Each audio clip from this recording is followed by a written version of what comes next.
welcome back to this homestead in the making.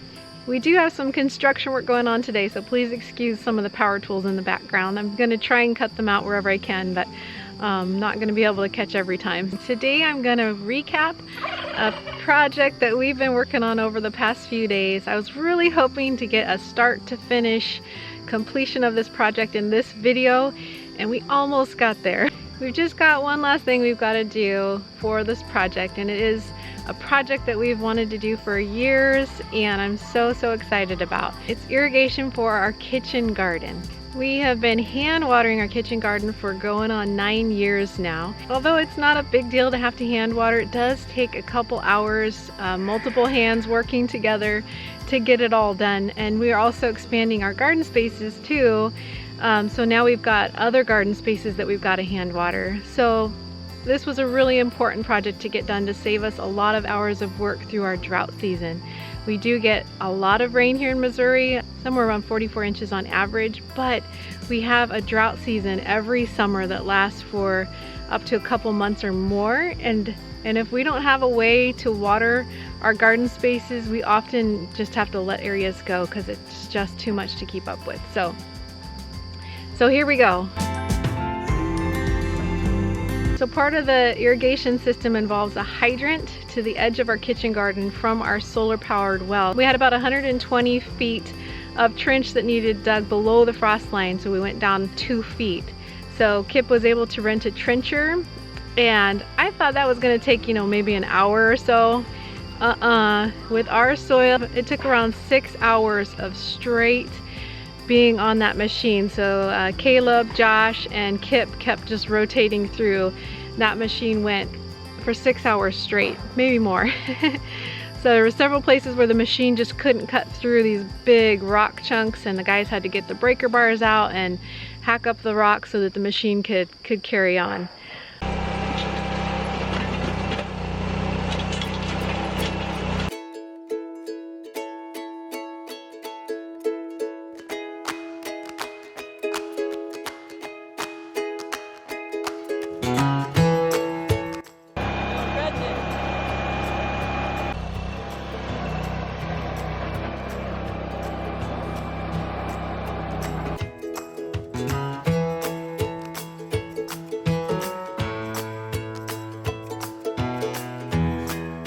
So anyway, by the end of the day we made it, and Kip was able to return the machine just in time.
Kid, hold this bucket out the way. All right, Nate, so now it's figuring out our length from here to there. Oh gosh. Put this like that. And this just has to go on however it goes on. Okay, Joshy?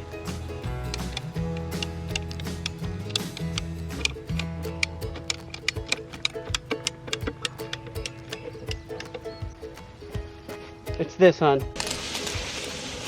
How's it doing on those joints? Yay!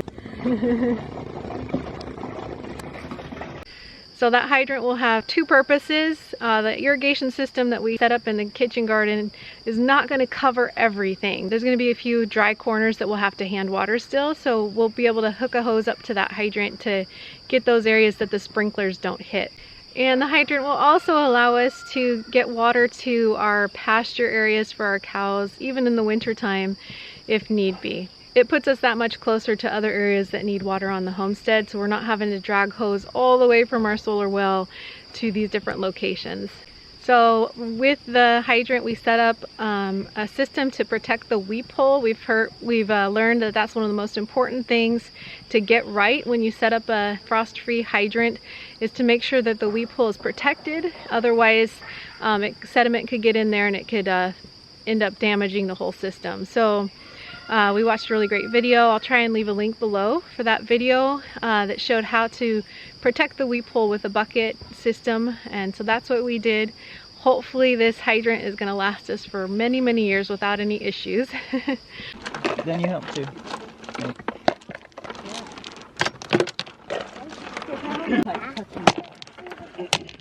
There's color.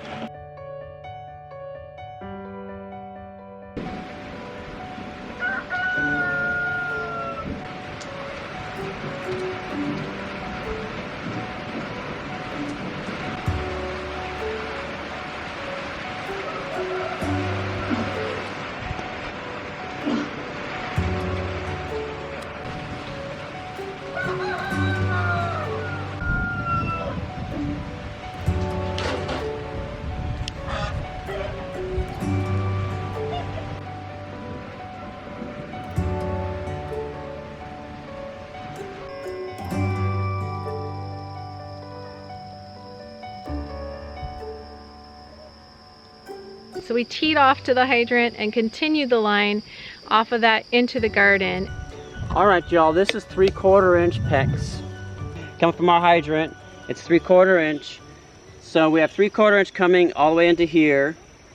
Now, right at this point, we're gonna transition from 3/4 inch to 1/2 inch and then go into this valve cover. And we're coming up to 6 inches instead of the 2 feet, huh? So from 2 feet down deep, at this point we're coming to just 6 inches, because this whole area in the garden for irrigation is not going to be used in the winter. So this valve will be turned off right here. So, and we're going to drain all the water out of the area in the kitchen garden, so there'll be no water in this irrigation area in the kitchen garden to freeze up, because we'll turn the valve off here. And the other reason why we're going from 3/4 to 1/2 inch is because of the pressure. So when you reduce your size, it actually increases pressure. Which we need for all the sprinklers we want to put in. How many sprinklers? We're doing 6 sprinkler Yeah. heads in here. And I'm actually going to have to put a valve on each one, I do believe, because there's not going to be enough pressure to run all 6 at the same time. So anyways, here's where we are now. We're gonna have a reducer piece that's gonna go on here from 3/4 to 1/2 inch, and this is a 90 for PEX pipe. Yep, and then into this box here with a valve to turn the sprinkler system off before winter so it doesn't freeze. Yay, so exciting. Now,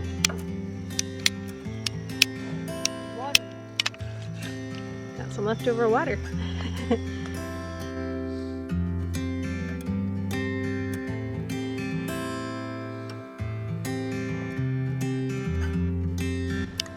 Stinky stuff, huh? yep. You should see it all. Three-ish.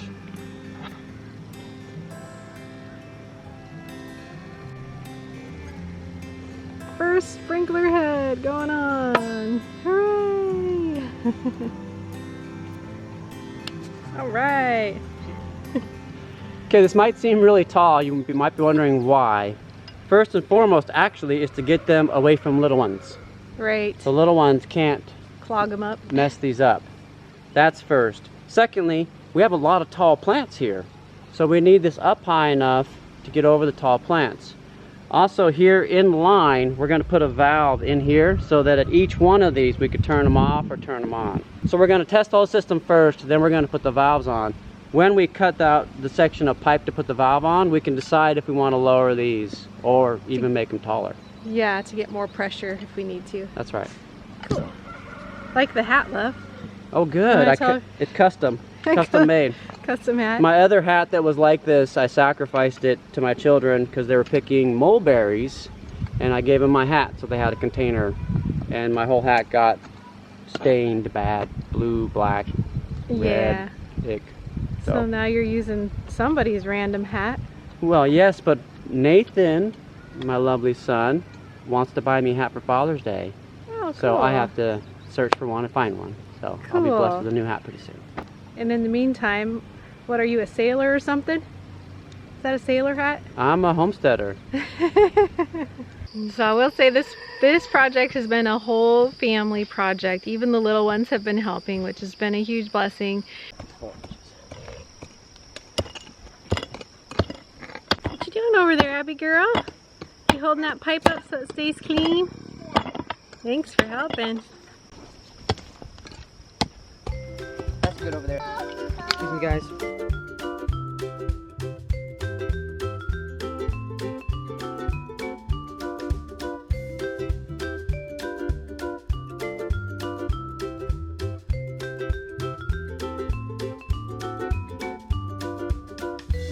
What do you think of this trench, Abby? I'm trying to cross. You trying to walk in the trench? I'm trying to cross it.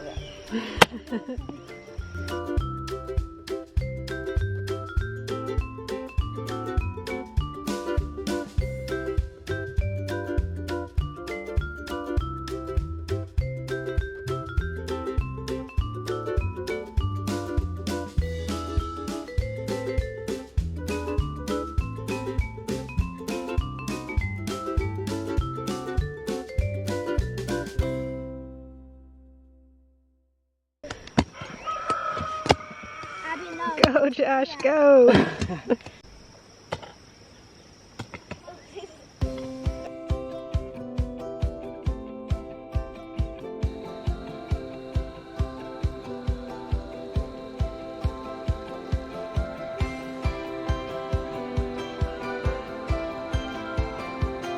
It's been a lot of hard work. I've got a lot of sore muscles. I think Kip is also pretty sore. But we now have 6 overhead sprinklers positioned throughout our whole kitchen garden. And the reason we went with overhead sprinklers is because we figure it's going to be a lot less maintenance, a lot more sustainable than doing a lot of drip irrigation on the ground. I really like to be able to work in and around my plants and things and not have to deal with drip lines and hoses and things. So it keeps the ground clear. Hopefully the sprinklers will hold out and last well. And then also it's really the closest thing that you can get to the natural system of rain. A lot of people don't prefer sprinklers because of the loss of moisture to evaporation and because of water getting on the leaves of the plants and all of that. But honestly, we get so much rain here in the spring and in the fall on either end of our drought season. The plants don't seem to mind getting rained on. And we don't have our tomatoes in an area that the sprinklers are going to be spraying, so we'll still be watering our tomatoes by hand. We tested that first sprinkler that we got in, and that was fantastic. It was super exciting. The sprinklers that we got should be able to reach 14-foot radius all the way around, but where our goal was to at least get 10 feet because we weren't sure how much pressure we would have. So lack of pressure is the reason that our system is actually not totally completed yet. We don't have enough pressure from our solar wheel, even at full sun, to get all 6 sprinklers going out at that at least a 10-foot minimum radius. So we're going to put in valves on each one of our sprinkler risers. So somewhere in here we're going to be putting a valve on each of them. That way we can just run 2 sprinklers at a time and get the full distance off of them. Testing it out. We've got all 6 on. We'll see if all 6 of them run or not. We're also testing connections. We're checking all of our connections to make sure that there's no leaks. before we fully bury it in. We have water to the garden. Hooray! This is exciting. All right, so this is number 5 in line. And then over here we have number 6 in line. So we are going to be adding valves to these, so we can only run, that way we can run a couple at a time and keep good pressure throughout all of them. So all in all, this project went really smoothly. It was a little tight there with the machine for a while. We weren't sure if Kip was going to be able to return the machine in time, but that worked out. We did come up short on our clamps that we needed. Thankfully, a neighbor had some extra clamps for us, so we were able to get it all put in place. So now the last thing is just getting a valve on each of these sprinkler risers. So I think that's it. That's what we've been up to the last few days. I'm really excited about this experience. We've learned a lot through it, and we do plan on doing a similar system in our main crop area. However, we're going to do that before we start planting things, and hopefully we'll have our irrigation in place, our permanent walkways in place in the main crop area before we even start planting. That's definitely the ideal order of things. When you do gardening, you can't always do things ideally though. Sometimes you have to wait for finances for certain things, so you just grow what you can, how you can, and just keep improving things year after year. Alright guys, thanks for joining me in the garden again today. I am off to hand water this garden, hopefully one last time. Kip is planning on getting those valves for the sprinkler risers today at some point, and hopefully we'll get those installed before we need to water the garden again. That will save us a lot of time. Thank you as always so much to our patrons who make these videos possible. We appreciate you more than you know. Until next time, we pray blessings over you and yours. Whatever you do, do it with your whole heart. Check out these fallen in love poppies.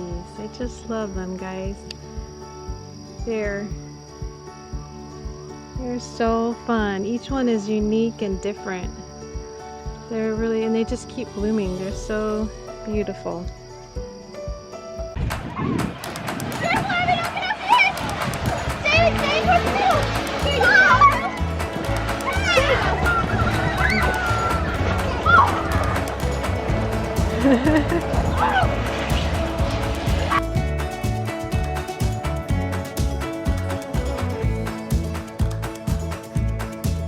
You having fun, happy girl?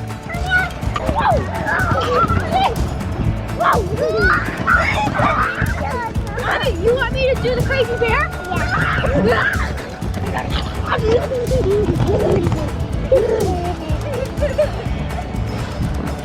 Do the crazy bear.